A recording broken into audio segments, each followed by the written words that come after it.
বন্ধুরা, এই পর্বে আমরা ঘুরে দেখব বারাসাতের ঐতিহাসিক হাতিপুকুর এবং সিরাজ উদ্যান।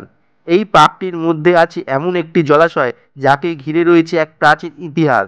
দীর্ঘদিন পুকুরটি সংস্কারের অভাবে, অযত্ন অবহেলার কারণে নোংরা ও আবর্জনাপূর্ণ ছিল। পুকুরটির আশেপাশে চলত অসামাজিক কার্যকলাপ। এখানকার ইতিহাস অবলুপ্তির আস্থা পুরোই চলে যাচ্ছিল। অবশেষে স্থানীয় পুরসভা এবং রাজ্য সরকারের উদ্যোগে এই ইতিহাস প্রসিদ্ধ জলাশয়টিকে রক্ষা করা সম্ভব হয়েছে। বর্তমানে জলাশয়টির সৌন্দর্যায়ন করা গিয়েছে। জলাশয়টিকে ঘিরে গড়ে উঠেছে বিনোদনমূলক পার্ক, যার নাম দেওয়া হয়েছে সিরাজ উদ্যান। এবার আসা যাক মূল ইতিহাসে। ভারতবর্ষে তখন ইস্ট ইন্ডিয়া কোম্পানি তাদের আধিপত্য কায়েম করতে শুরু করেছে।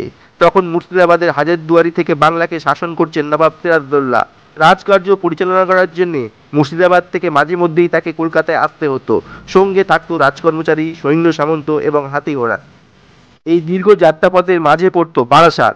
বারাসাতের কাছারি ময়দানের কাছে নবাবের সৈন্য সামন্ত, কর্মচারী, হাতি ঘোড়া বিশ্রাম নিত। এই দীর্ঘ পথ যাত্রার কারণে সিরাজদৌল্লা কাছারি ময়দানের অনতি দূরেই একটি পুকুর খনন করেছিলেন, যাতে তার ক্লান্ত হাতি ঘোড়া জলপান করতে পারে। সেই থেকেই এই পুকুরটি হাতি পুকুর নামে প্রসিদ্ধ। বারাসাত রেল স্টেশন থেকে হাঁটা পথে মিনিট তিনেকের দূরত্বে এবং বারাসাত তিতুমির বাস টার্মিনালের পাশেই অবস্থিত এই সিরাজ উদ্যান। বর্তমানে কিছু কারণে এই সিরাজ উদ্যানকে সাময়িকভাবে বন্ধ রাখা হয়েছে। আশা করা যায় ভবিষ্যতে পর্যটকদের কথা চিন্তা করে এই ঐতিহাসিক জলাশয় ও উদ্যানটিকে সর্বসাধারণের জন্য উন্মুক্ত করা হবে। সেই কারণে পার্কটির পাঁচিলের বাইরে থেকেই আমরা জলাশয়টিকে ক্যামেরাবন্দি করার চেষ্টা করেছি।